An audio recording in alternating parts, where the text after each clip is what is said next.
When you discover that the intimate clothing you cherish and store so carefully is disappearing from your closet, and the culprit is the man who shared your bed for 15 years, life is never the same again. Hello, my dears. My name is Dorothy Mae Wilson, and I'm 75 years old today. But this story I'm going to tell you happened when I was just 32, back in 1982. Before I continue, if you're enjoying this story, please leave a like, subscribe to the channel, and tell me in the comments where you're watching from. I love knowing my story is reaching so many different places. You know, life was different back then. I lived in such a small town in rural Nebraska that if you sneezed in the town square, you'd hear "bless you" from all four corners. Everyone knew everyone's business. We were considered the perfect couple in the community. My husband, Albert, was an accountant at the only bank branch in town, a respected man who wore a suit and tie every day, even in the scorching summer heat. I taught at the local elementary school. We had a simple but dignified life. A small 3-bedroom house with a backyard where I grew dahlias that were the envy of the neighborhood. We had 3 wonderful children: Christopher, our oldest, who was 12 at the time, Madison, the middle child, who was 10, and Jacob, our little one, who was 8. They were studious, well-mannered, and attended church every Sunday. Albert was extremely strict about their upbringing. "Children of mine have to toe the line," he would always say. Back then, I thought that was a virtue. Now looking back, I see so many warning signs. Our routine was always the same. I woke up at 5 a.m., prepared breakfast for everyone, got the children ready for school, and made the lunches. Albert left punctually at 7:30 for the bank.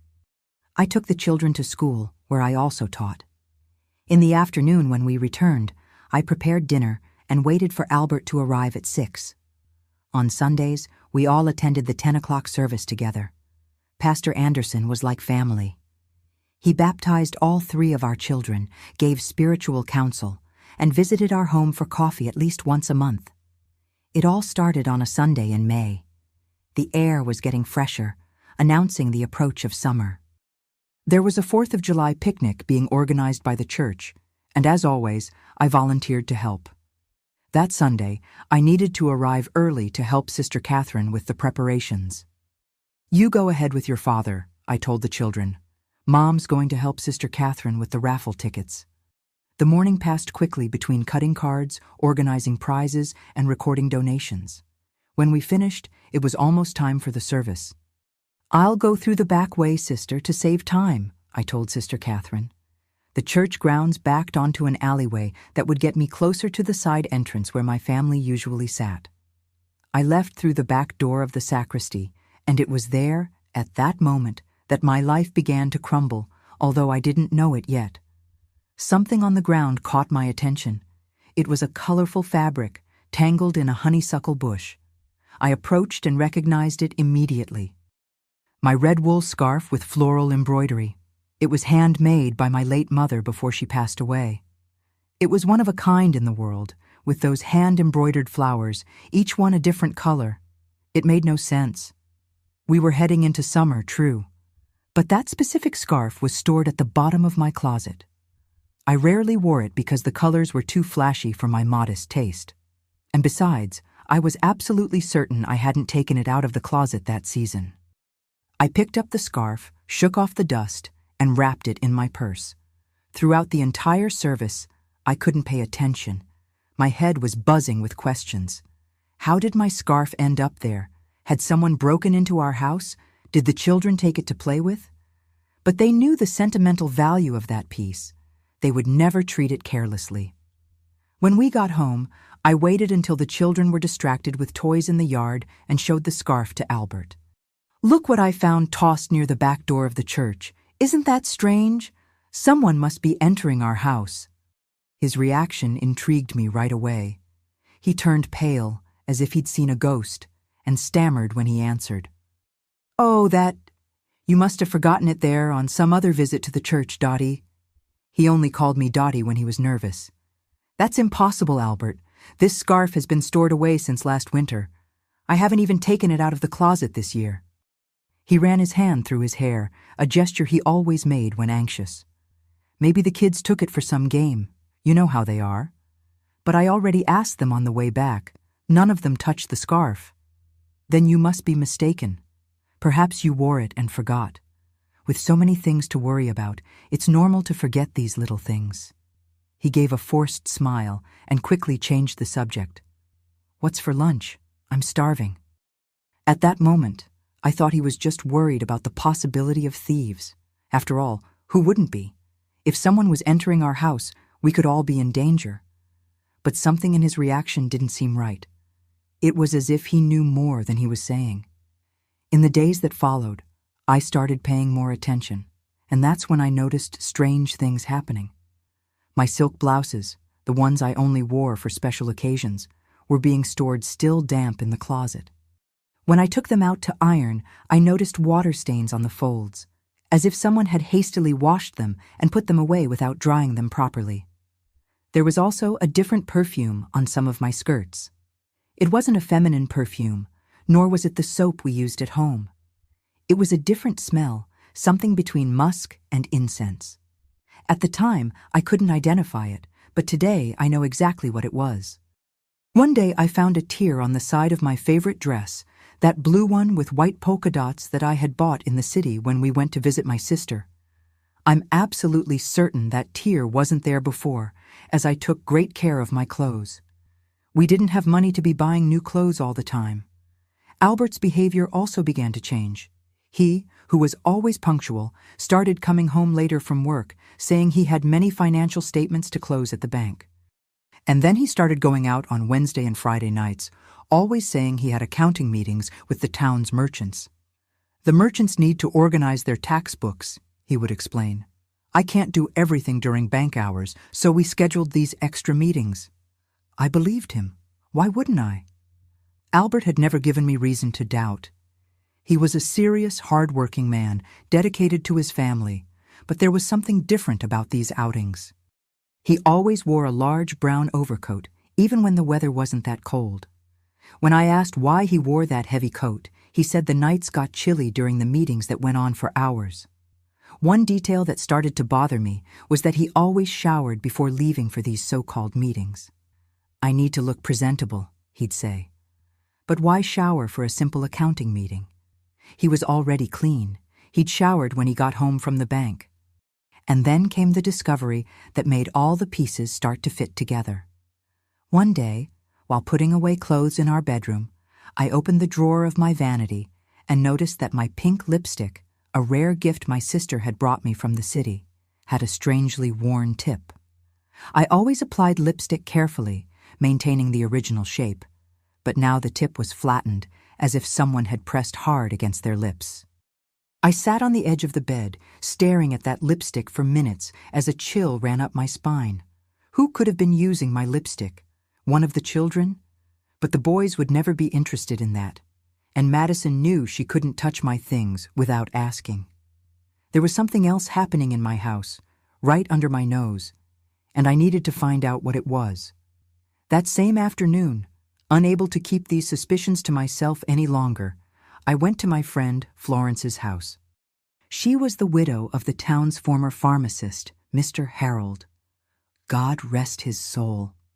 Florence was about 10 years older than me, an experienced and trustworthy woman, one of the few in town who didn't live on gossip. I told her everything: the scarf found at church, the damp clothes, the strange perfume, the tear in the dress, the used lipstick, and of course, Albert's nighttime outings with that enormous overcoat. Florence listened in silence, her eyes widening more and more.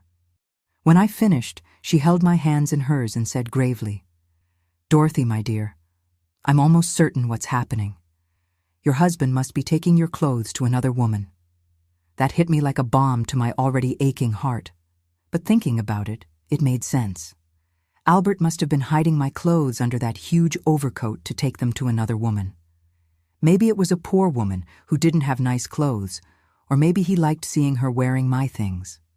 The idea devastated me, tore me up inside. But who would this woman be, Florence? Who in our town would do such a thing to me? That, my friend, We'll only find out by investigating. The next time he leaves with that coat, we need to follow him. This town is small. It won't be difficult to discover where he goes. The following night was Wednesday, and as expected, Albert announced he would have his meeting. He showered, put on cologne, wore the overcoat, and left. I quickly went to Florence's house, as we had arranged, and that's how my journey to discover the truth began. A truth that would change my life forever. A truth I could never have imagined, not even in my worst nightmares. That Wednesday evening was the day my innocence died forever. The night was colder than normal for May, with a fine mist covering the cobblestone streets of our small town. The streetlights created yellowish halos that barely broke through the fog, giving an almost ghostly air to the scene. Florence was waiting for me at her gate. She wore a black shawl over her shoulders and had a determined expression on her face. "Let's hurry," she whispered. "We can't lose sight of him." Albert walked briskly, as he always did. Long, decisive steps, his brown overcoat swinging with each movement. We followed him at a safe distance, hiding behind trees and walls whenever he looked back, which he did frequently, as if afraid of being observed. "He's heading toward the square," I whispered to Florence. "But there's no business open there at this hour," she replied. "They've all closed." We continued following, my heart beating so hard in my chest that I feared he might hear it. The town went to bed early in those days. By 8 p.m., the streets were practically deserted, especially on an ordinary Wednesday. The only lights on were in houses where families were having dinner or gathering to listen to the 8 o'clock radio show. When Albert turned right on Maple Street, my stomach knotted. That street led directly to the church.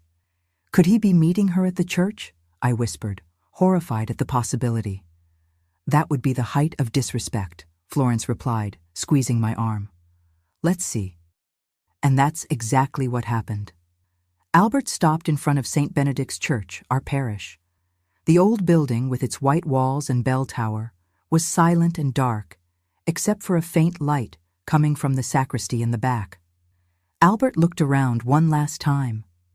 We quickly hid behind a tree, and then he entered through the side door, the one that was always left unlocked for devotees who wanted to pray at any time. "My God in heaven," Florence murmured. "He's meeting her in the house of the Lord." I waited a few minutes, my heart pounding in my chest as if trying to escape. 1,000 thoughts raced through my head. Who was this woman? Someone I knew? One of the mothers of my students? Perhaps the new secretary at the town hall, who always smiled too much at Albert when we crossed paths in the square? "Maybe she works at the church as a cleaner," whispered Florence, seemingly reading my thoughts. "Mrs. Clemens told me that Pastor Anderson hired a new girl to take care of the cleaning."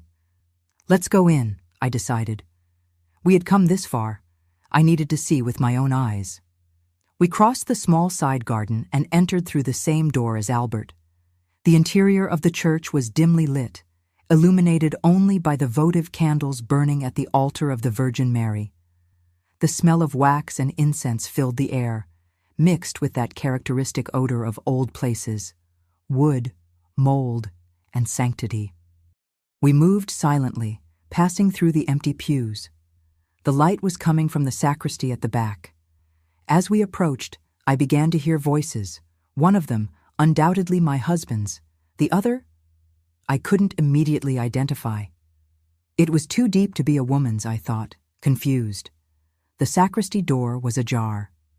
Florence and I approached slowly, careful not to let the ancient floorboards creak under our feet.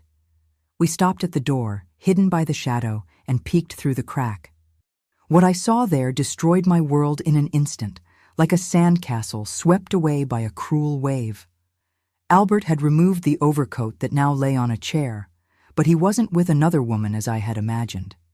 He himself was wearing my clothes, my blue dress with white polka dots, the same one I had found torn and then carefully mended.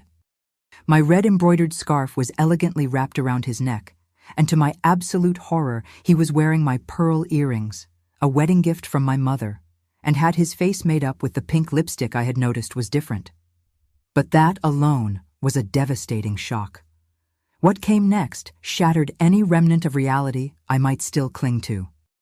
Pastor Anderson, yes, our pastor, the man who had baptized my 3 children, who dined at our house, who gave spiritual counsel to the entire community, was standing there before Albert and was not in shock or reprimanding him, as one would expect. No, he was caressing my husband's face with an intimacy that could only mean one thing. "You look beautiful today, my sweet Bertie," said the pastor, in a voice I had never heard him use before. Soft, almost syrupy. Bertie. He called him Bertie. That was the nickname only I used for Albert in our most intimate moments. It was our joke, something private, sacred. The air fled from my lungs. I felt as if I'd been punched in the stomach. My knees weakened, and if it weren't for Florence holding my arm, I would have collapsed right there.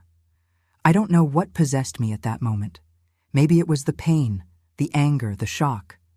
Maybe it was the instinct of a betrayed woman, not just by her husband, but by the entire life I believed I had.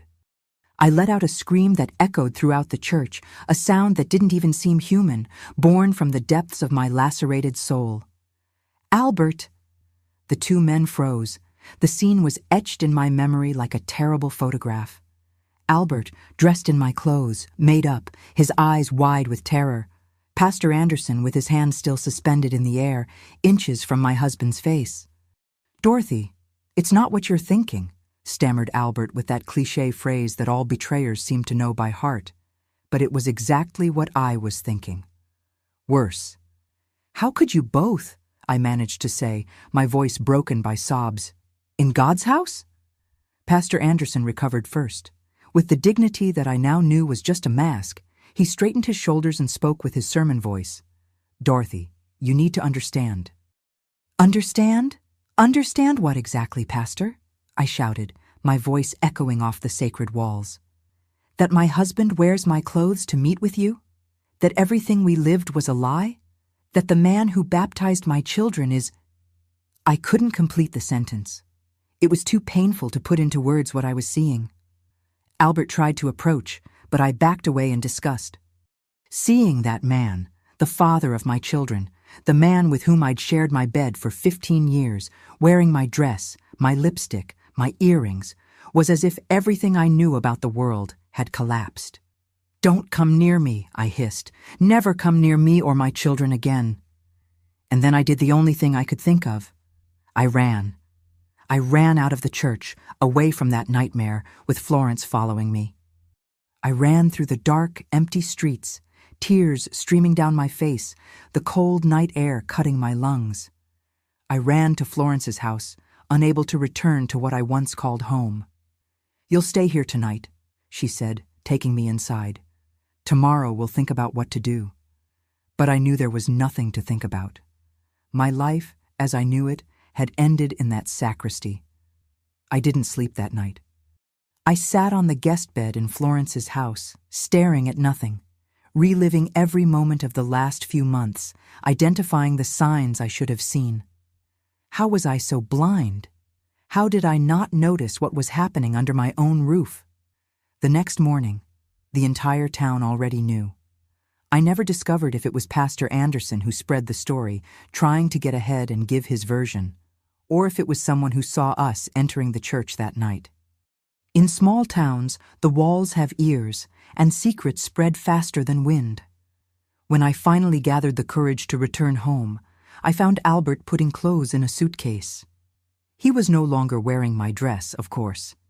He was back in his gray suit, impeccable, as if the night before had been just a feverish nightmare. "I'm leaving," he said, not looking me in the eyes. "It's better for everyone." "And your children?" I asked, my voice hoarse from so much crying. "Is it better for them too?" He finally looked at me, and I saw something in his eyes that I had never noticed before, a mixture of shame, relief, and freedom. "They'll be better without me, Dottie. You know that." "Where are you going?" "To the city. Anderson." He hesitated before pronouncing the name. "The pastor has already requested a transfer to a parish there."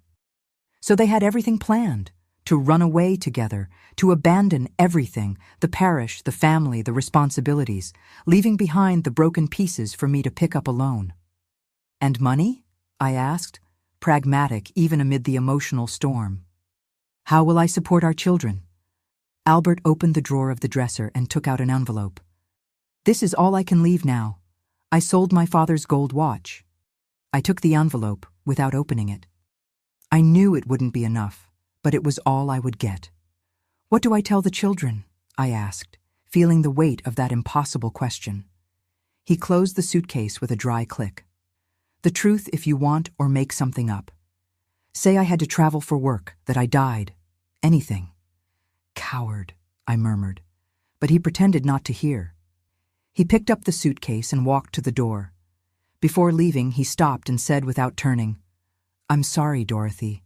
I never meant to hurt you.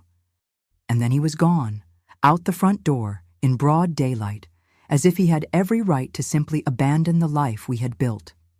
Later, I discovered that he had withdrawn almost all of our savings from the bank before fleeing.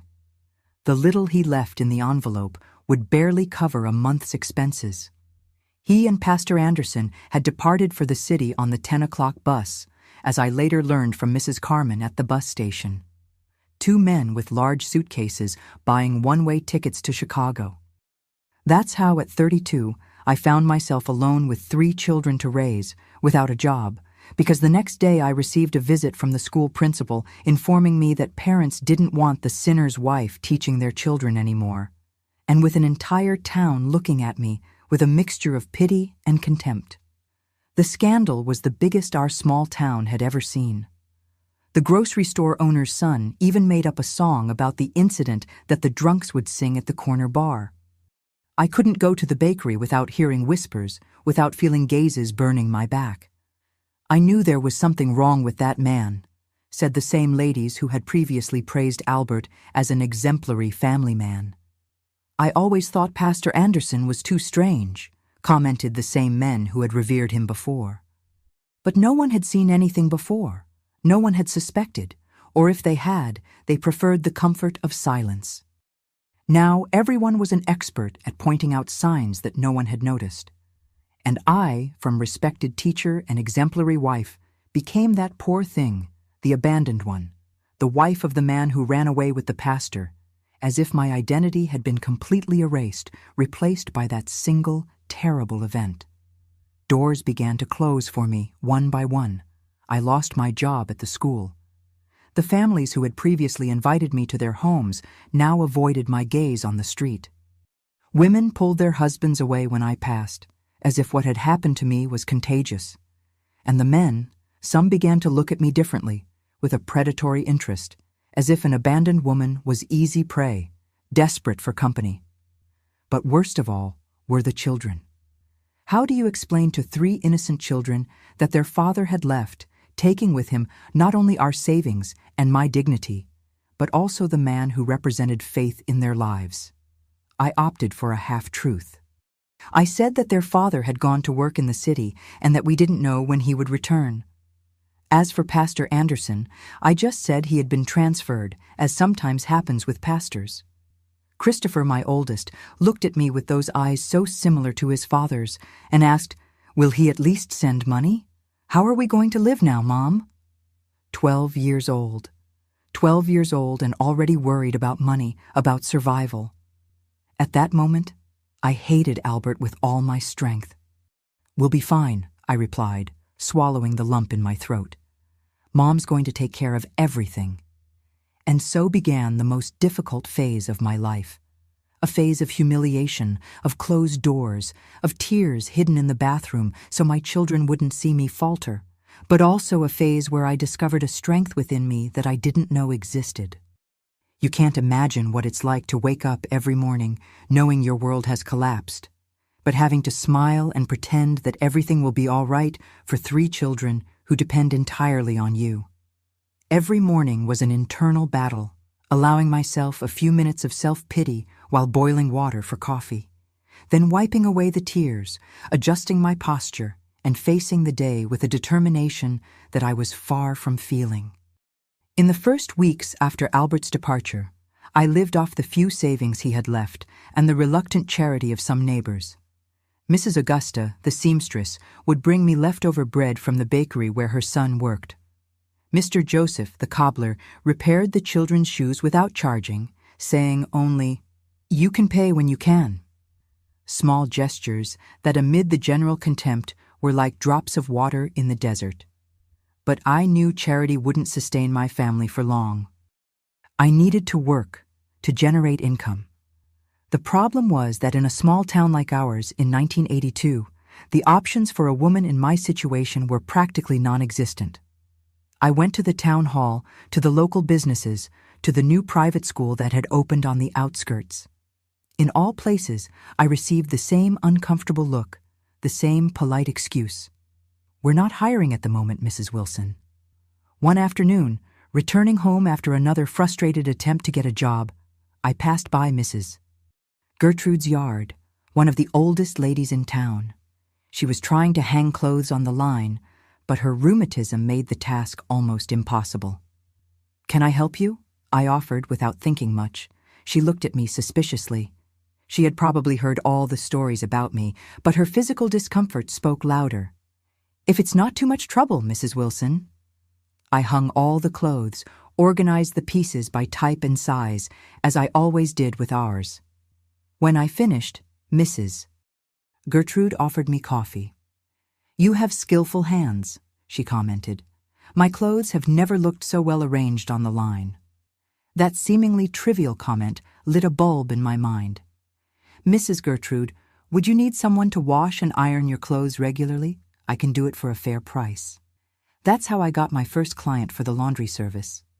Mrs. Gertrude mentioned it to her friend, Mrs. Eulalia, who in turn referred me to her niece. And soon I was washing and ironing for 3 houses. It wasn't much, but it was a start. Every coin was carefully saved in an empty butter tin hidden behind a loose tile in the kitchen. The work was arduous. I would wake up at 4 a.m., light the wood stove in the yard, place the large wash basins of water to boil. My hands, once delicate as a teacher's, became rough, marked by light burns from the hot iron, cracked from the potent soap, but they were dignified hands, hands that fed my children. I soon realized that washing clothes wouldn't be enough. The money barely covered food and rent for the modest house where we had to move after the landlord of the old house, which belonged to the bank where Albert worked, asked for the property back. That's when I remembered my mother's recipes. She made the best sweets in the region, recipes that had been passed down for generations. I started making coconut candies, dulce de leche, ambrosia, custard tarts, all the sweets she taught me. Christopher, my oldest son, would sell them outside the school and in the square on Sundays. Madison took care of little Jacob while I washed clothes or cooked. Gradually, the sweets gained fame. Dottie's sweets, they called them. Some people overcame the scandal in favor of my creamy dulce de leche. Others bought through their children or maids to avoid being seen dealing with me directly. I didn't care. The money was the same. There were also the private lessons I began to give secretly. Some families, noticing that their children were having difficulty in school without my guidance, swallowed their prejudice and sought me out discreetly. "Could you give some tutoring to John? But we need it to be at our house and, if possible, come through the back door." I swallowed my pride and accepted these conditions. My children needed to eat, needed books, clothes, a minimally dignified life. Some lessons were paid in cash, others in food or favors. A repair here, a used clothing item there. The hardest part was hearing the questions from my children. "Mom, why don't the other mothers let their children play with us?" asked Jacob, my youngest, one night. "Why do we have to enter through the back door at Peter's house when you go to tutor him?" questioned Madison, more perceptive than I would have liked for her 10 years. The most painful, however, were the questions about their father. In the beginning, they came daily. "When is Daddy coming back? Did he send a letter? Why doesn't he call?" With time, the questions decreased, until they practically ceased. I don't know which was worse, the constant questions or the resigned silence that replaced them. Christopher, in particular, grew up too quickly. At 13, he got a job as a delivery boy at the pharmacy after school. He handed me every cent he earned. "To help at home, Mom," he would say, with a seriousness that broke my heart. No child should carry such a burden. It was around this time that I received the only letter from Albert, a simple envelope with the address written in that handwriting I knew so well from so many love notes I received during our courtship. Another life, it seemed now. Inside, $100 bill, a considerable amount at the time, but insignificant compared to what we needed, and a short note for the children. "Hope you're well. A." No question about how we were surviving, no explanation, no request for forgiveness. I tore the note into 1,000 pieces, but kept the money. I couldn't afford the luxury of pride. Months turned into a year, then 2. The novelty of the scandal diminished, replaced by new local dramas. I was no longer the news of the day, just that woman, from the incident with the pastor. The explicit contempt gave way to a kind of condescending pity that was somehow even more humiliating. I worked from sunrise to sunset. My hands, once protected by gloves when I went to Sunday service, were now permanently red and swollen from washing clothes. My knees ached from scrubbing the floors of houses where I began to clean to supplement my income. My eyes burned from sleepless nights, preparing sweets to sell the next day or correcting the lessons of private students I managed to get. But my children never went to bed hungry, never missed school, always had clean clothes, even if mended so many times that the original fabric was hardly recognizable. That was my small daily triumph, my silent resistance. The town continued to treat us like pariahs, but in a more subtle way. Now the boys at school teased my children, calling their father names that children shouldn't even know. The mothers continued to keep their daughters away from Madison, as if being the daughter of an absent father was something contagious. The teachers treated my children with a clinical distance, never with the warmth they showed other children. It was in this scenario that the event occurred that would mark a turning point in our story. It was June 1984, 2 years after Albert's departure. The town was preparing for the traditional 4th of July celebration, the biggest annual event in that agricultural community. There would be music, food, dancing, game booths, all the joy a small town can produce when it tries. I didn't want to go. I knew we would be observed, commented on, judged. But my children begged. "Please, Mom," asked Jacob with those big eyes that painfully reminded me of his father's. "All the children will be there." How could I deny them this small pleasure? They had already lost so much, suffered so much for mistakes that weren't theirs. So I agreed, but with a heavy heart. I wore my best dress, a simple dark blue one, already faded from so many washes, but dignified. I carefully combed my hair, tied it in a low bun. I put a little face powder on to disguise the deep circles under my eyes, marks of the difficult years. It wasn't vanity. It was armor. When we arrived at the town square, it was already full. Colorful flags hung between lampposts. The bandstand was decorated with wildflowers. The smell of snacks and sweets hung in the air. In another life, I would have helped with the organization. I would have spent weeks preparing the decorations with the other teachers. We had barely taken a few steps when I felt the stares, always the stares. People leaned toward each other, whispering behind their hands. I heard fragments. "Had the nerve to come. Should be ashamed. Poor children." I tried to ignore it by focusing on my children. I bought them cotton candy, a rare luxury I only allowed because Christopher had insisted on paying with his own money from the pharmacy. I watched as they ran to play at the fishing game booth, their faces momentarily free from the worries that had matured them prematurely. That's when I saw Mrs. Azalea, the mayor's wife, staring at me from across the square. She was with her usual circle of local society ladies. They were all looking at me, some laughing discreetly. Mrs. Azalea leaned in and said something that made the others laugh more openly. Something inside me broke. 2 years of humiliations, of closed doors, of looks of contempt, of daily struggle to maintain a minimum of dignity. 2 years of keeping quiet, lowering my head, swallowing tears so as not to worry my children. I don't know what possessed me at that moment. It was as if someone else had taken over my body, a Dorothy I didn't know, one who wasn't willing to be trampled on one more time. I walked to the center of the square, near the bandstand, where the small town band was playing a lively polka. I stopped there, right where everyone could see me, and took a deep breath. "Why do you all keep looking at me and judging me?" I shouted, my voice echoing across the square, silencing the music, freezing smiles and conversations. I wasn't the one who cheated on my husband. I had nothing to do with it. I'm tired of this town judging me. The silence was absolute now. You could hear the rustling of the leaves on the trees in the square. "You think it's easy having to take care of my children alone after my husband, who I thought was the love of my life, left me for the pastor who baptized our children? You all should think about that a bit. My children are not to blame for anything. They are innocent children. Why do you treat them as if they had some contagious disease? Why can't your children play with mine? Why do you cross the street when you see us? What did we do to deserve this?" Tears were streaming down my face now, smudging the little face powder I had applied. I didn't care. I had gone too far to turn back. "I wash your clothes, clean your houses, teach your children in secret.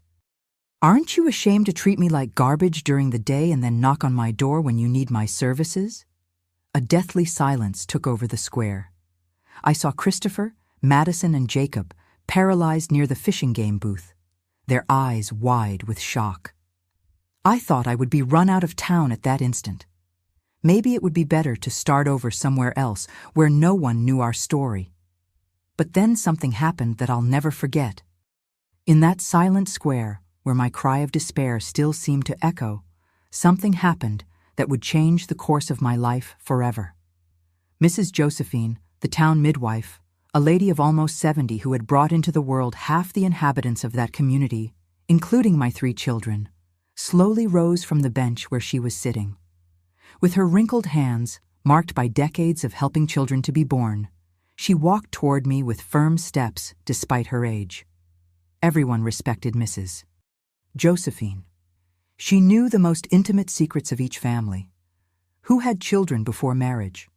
Who had more children than they could support? Who cried with disappointment instead of joy upon learning the sex of their baby? She kept these secrets like a vault, never judging, always helping. When she reached me, I thought I would receive a reprimand for causing a scandal in public. Instead, she took my hands in hers, looked into my eyes, and said loudly enough that the first rows of people could hear, "I'm proud of you, Dorothy. It's really not easy. This strength you have, few would have it." Her words were like a balm to my wounded soul. I felt the tears return, but different now, no longer of anger or humiliation, but of relief, of gratitude for this small gesture of humanity. And then something even more surprising happened. Old Mr. Anthony, the grocery store owner, who must have been about 80 and rarely left his counter, rose with difficulty, leaning on his wooden cane, and began to applaud. A slow, firm, deliberate applause. One by one, other people joined in. The seamstress Augusta, the blacksmith and his wife, some mothers of students to whom I had given lessons, workers from the sugar mill. It wasn't the whole square, far from it, but it was a significant number, perhaps a third of the people present. On the other side, I saw the mayor and his wife, Mrs. Azalea, watching the scene with evident disapproval. They stood up, noses in the air, and withdrew from the celebration, followed by their closest circle of sycophants. Some others followed their example, casting disapproving looks in my direction. But many stayed, and more importantly, many approached me afterward, offering words of support, discreet handshakes, promises of work. "My son has been doing poorly in school since you left, Mrs. Wilson," said the sugar mill worker. "Would you give him lessons? At our house, it doesn't have to be hidden." "I need someone to make sweets for my daughter's birthday next month," said the pharmacist's wife. "I've heard that yours are the best in the region." Even the school principal, the same one who had fired me 2 years earlier, approached with an embarrassed expression. "Mrs. Wilson, perhaps we can talk about the possibility of you returning to teach. It wouldn't be immediately, of course, and would probably start with just a few hours, but I could hardly believe what was happening. It was as if my desperate cry had cracked some invisible dam, releasing not only my repressed pain, but also the decency and compassion that were submerged beneath the judgment and hypocrisy of that small town. My children ran to me, hugging me by the legs, looking up with a mixture of shock and admiration. "Mom, did you yell at the mayor?" whispered Jacob, somewhere between horror and childish delight. That night, we returned home with something we hadn't felt in a long time, hope, and also with a bag of treats from the celebration, courtesy of Mrs. Josephine, who insisted we take them. "The children deserve a bit of joy," she said, filling Jacob's pockets with candy. From that day on, the town was divided. It was no longer everyone against Dorothy and her children. There were those who respected me for the courage to face prejudice, who gave me work openly, who let their children play with mine. And there were the others, led by the local elite, who continued to treat me as a pariah, perhaps even more intensely after my show at the celebration. But that's life, isn't it? Not everyone will like you. Not everyone will understand your story. The important thing is to find those who see beyond appearances, who see the human being behind the label. The following weeks brought concrete changes. The principal kept his promise and offered me a few hours of teaching, not at the main school, but at a small rural school that the town maintained for the children of the sugar mill workers. It wasn't ideal, but it was a start, a return to the profession I loved. Sweet orders increased significantly. Soon I needed Madison's help, who at 12 already showed talent for cooking. On Saturday afternoons, we transformed our small kitchen into a factory of delights: coconut candies, custard tarts, dulce de leche, ambrosia, taffy, peanut brittle. The list just grew, as did our clientele. Even the laundry service improved. Some families that previously paid me as little as possible now offered a fair value, recognizing the quality of my work. Some even recommended my services openly, without shame or hesitation. Slowly, painfully, our life began to stabilize. We weren't rich, far from it. We still counted every cent. There were still nights when dinner was just rice and beans. We still mended clothes until it was no longer possible to identify the original fabric. But we no longer lived with that constant fear of tomorrow, that suffocating uncertainty about how we would feed the children the next day. And most importantly, my children began to smile again. Christopher remained serious and responsible beyond his age, insisting on helping with expenses through his work at the pharmacy. But now he also participated in the school football team. He had friends who came to our house without caring about the malicious comments. Madison, my sensitive Madison, who had suffered so much with social isolation, now had some friends, not many, but loyal ones. Girls whose mothers had decided that the family situation was not contagious, nor morally corrupting. As for Jacob, my little one, he seemed to have recovered faster than the others, perhaps because he was younger when everything happened, perhaps because of his naturally optimistic nature. He ran through the town with his friends, climbed trees, played ball in the square, all the normal mischief of a boy his age. It was during this time that I received the second and last letter from Albert. The envelope had the same simple appearance as the first, but this time it contained only a note. No money. "Dorothy, I heard from acquaintances that you and the children are better. I'm glad. I won't be able to send more financial help. Life in the city is expensive, and A has fallen ill." The veiled reference to Anderson, whom he didn't even dare to name completely in the letter, affected me in an unexpected way. It wasn't anger or hurt that I felt. These emotions still existed, but they were more distant now, like old scars that only hurt when the weather is about to change. What I felt was pity. Pity for that man who threw away a family that loved him, a respected position in the community, everything for a life built on lies. What kind of happiness could he find that way? How could he look in the mirror knowing what he had done? I didn't respond to the letter. There was nothing to say. Our paths had irrevocably separated that night in the sacristy, and I was finally beginning to build a life without his shadow. The following years were of hard work, but also of small victories.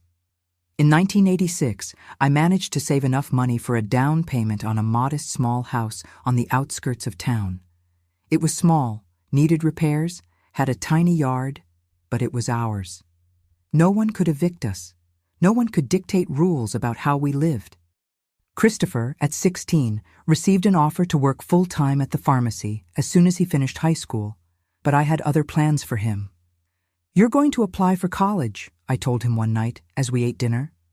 "For medicine?" He looked at me surprised. "Mom, that's impossible. It's too expensive, and I need to help at home." "It's not impossible," I replied, placing a savings passbook on the table. "I've been saving a little each month ever since your father left. It's not much, but it will cover the first year. For the rest, there are scholarships, part-time jobs.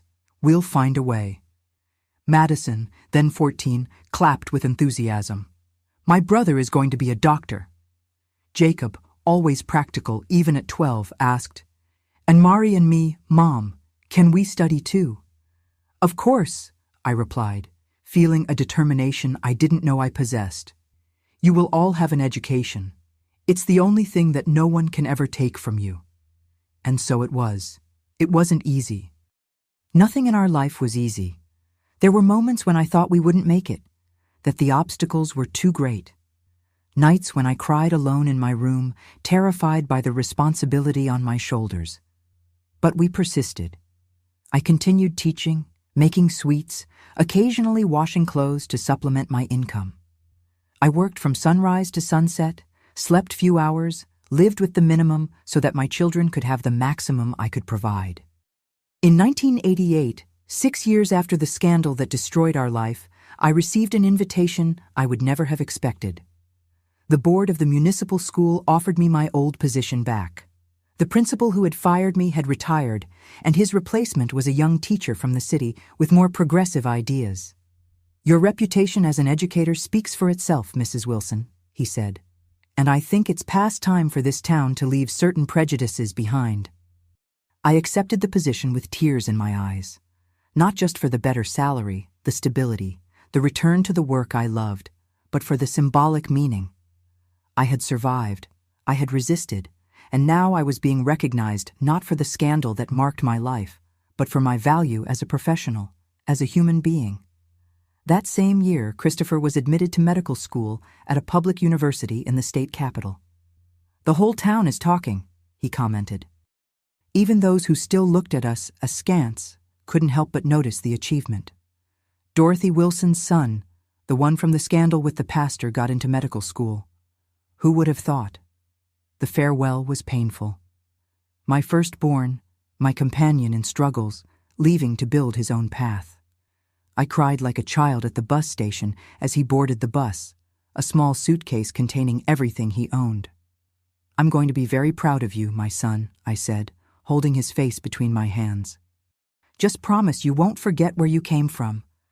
"Never, Mom," he replied, his eyes watery.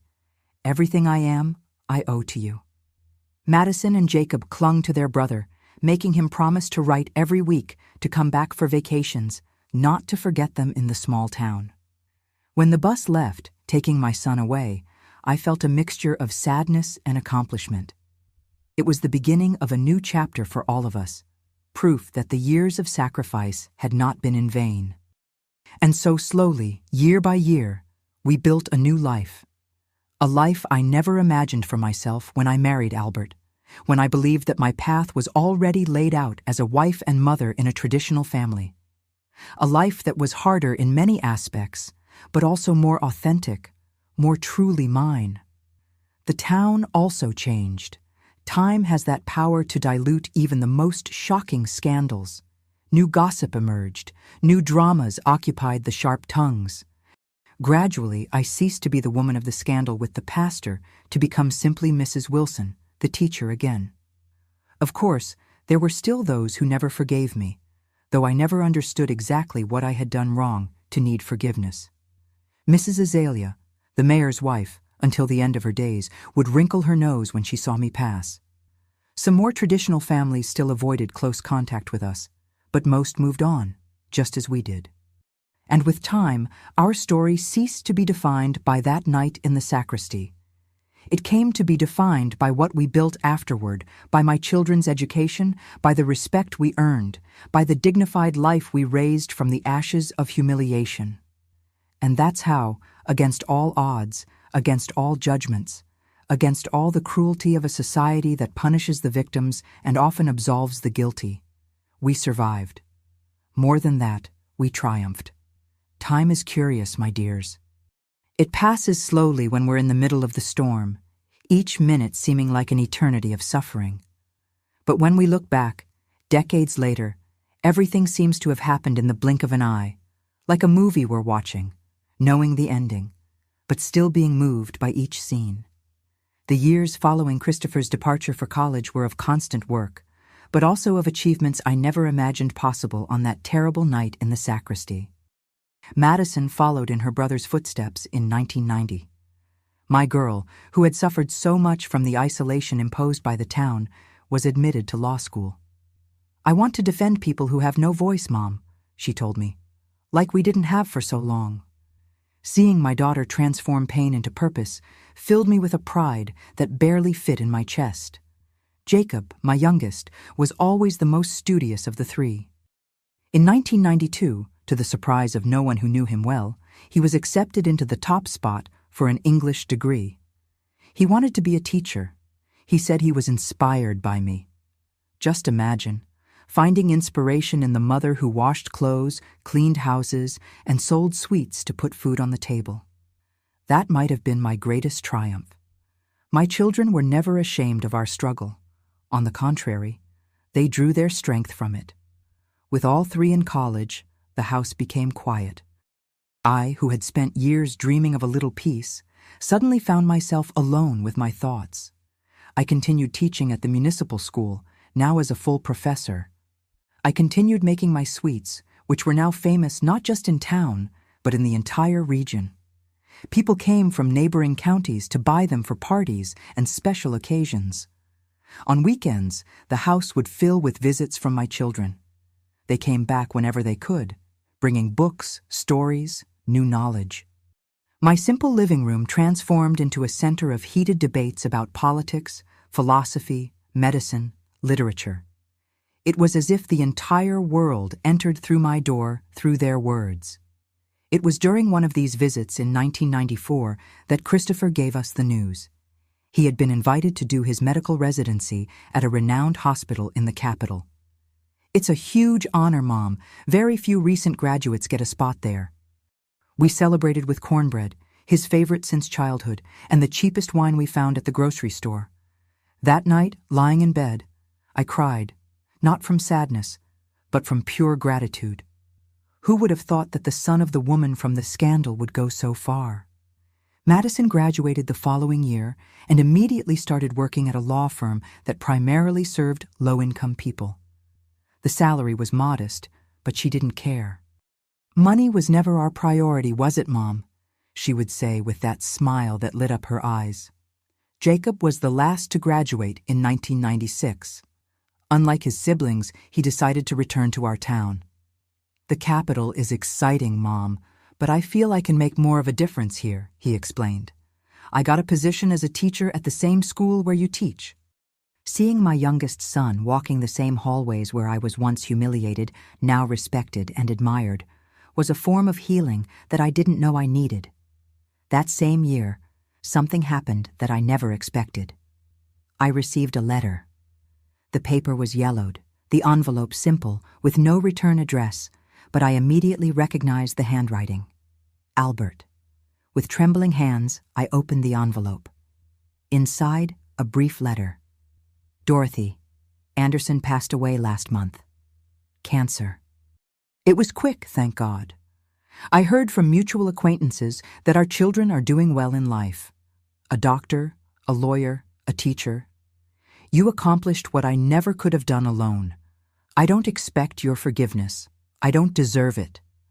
I just wanted you to know that I never stopped thinking about you all, about how I destroyed our lives due to my weakness. If any of our children ever want to meet me, I'll be in the city, at the address below. I'll perfectly understand if you prefer to burn this letter without showing it to them. Albert. I sat looking at that piece of paper for hours, sitting on the porch of my house. A house I bought with my sweat, where I raised my children alone, where I rebuilt my life piece by piece. I didn't feel anger. I didn't feel pity. I felt only a strange peace, as if a chapter that had remained half open could finally be closed.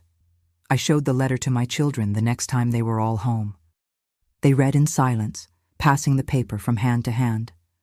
"What do you want to do?" I asked after the last of them finished reading. Christopher, always the most pragmatic, spoke first. "I see no reason to meet him now. Where was he when we needed him?" Madison hesitated. "I'm curious, I confess, but I don't want to open old wounds, especially for you, Mom." Jacob, my sensitive Jacob, surprised everyone. "I think we should go, not for him, but for us, to close this chapter once and for all." After much discussion, we reached an agreement.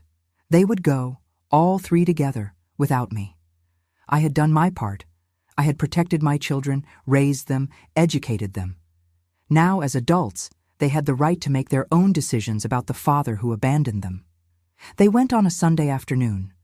They returned the following day with somber expressions and few words. I respected their silence. Only later, years afterward, Madison would tell me the details of that meeting. How they found a prematurely aged man living in a small, decaying apartment. How he cried upon seeing them. How he asked for forgiveness, knowing it was too late. "He asked about you," said Madison. "He wanted to know if you were well, if you had remarried." Remarrying never crossed my mind. Not out of bitterness, or because I still loved Albert. That feeling died on that night in the sacristy. Simply because I learned to be sufficient unto myself. I discovered a strength and independence I didn't know existed in me. Besides, after everything I went through, the men in town viewed me with suspicion, the woman who couldn't keep her husband, or with that malicious interest, as if I must be desperate for male company. There were some suitors over the years, the pharmacy widower who occasionally sent me flowers, Florence's cousin who came to spend a season in town and always found excuses to stop by my house. Even the new town doctor, a distinguished gentleman from Indiana, invited me to dinner a few times, but I always politely refused. My life was complete with my work, my sweets, and especially my children. I didn't need a man to define me, to feel fulfilled or protected. That might have been the greatest lesson I learned throughout this journey. The 90s passed in relative tranquility. My children built their careers. I continued with my classes and my sweets. In 1999, at 49, I received an honor I never expected. I was elected Teacher of the Year by the Municipal Education Department. The same system that expelled me when I needed it most now celebrated me as an example. At the award ceremony, I looked at the audience and saw familiar faces. Mrs. Josephine, now very elderly but still lucid, smiled from the back of the hall. Florence, my faithful friend from so many battles, applauded enthusiastically. And there were my 3 children, their eyes shining with pride. That night, returning home with the small trophy in my hands, I thought about how life takes turns, how from the ashes of the greatest suffering, the most unlikely strength can be born. In 2002, Christopher married a fellow doctor, a lovely young woman named Helen. The following year, Madison also married a university professor she met at a law conference. Jacob took longer. He was always the most selective of the 3, but in 2006, he introduced us to Paul, an architect who came to work on the renovation of the main church. Yes, ironically, my son found love during the renovation of the same place where our family was shattered decades earlier. The grandchildren began to arrive. First, Christopher and Helen's twins in 2004, then Madison's daughter in 2007. And finally, to my surprise, Jacob and Paul adopted a girl in 2011, an adorable child who had been abandoned at the hospital where Christopher worked. Seeing my family grow, seeing my children raising their own children with so much love and dedication, was the greatest reward I could ask for. Each time one of the little ones called me Grandma, I felt that all the suffering had been worth it. In 2014, at 64, I officially retired as a teacher, but I didn't stop working. I transformed my small production of homemade sweets into a more structured business. Dottie's Sweets became a brand known in the region. Jacob helped me officially register it, create beautiful packaging, expand distribution to other towns. It was during this time that I received the news. Albert had passed away, a stroke, according to the letter sent by a lawyer. He left no assets, just a request that his children be informed of his departure. I felt a strange melancholy, not for the man he became, but for the man I once thought he was, the father of my children, the companion I believed I had. A life wasted in lies, ended in loneliness. I told my children, of course. They received the news with contained sadness, more for a lost possibility than for real mourning. After all, how can you feel the loss of someone who was never really present? "I'll pray for him, Mom," said Madison, always the most spiritual of the three, "that he finds the peace he couldn't in life." The town also changed over the decades.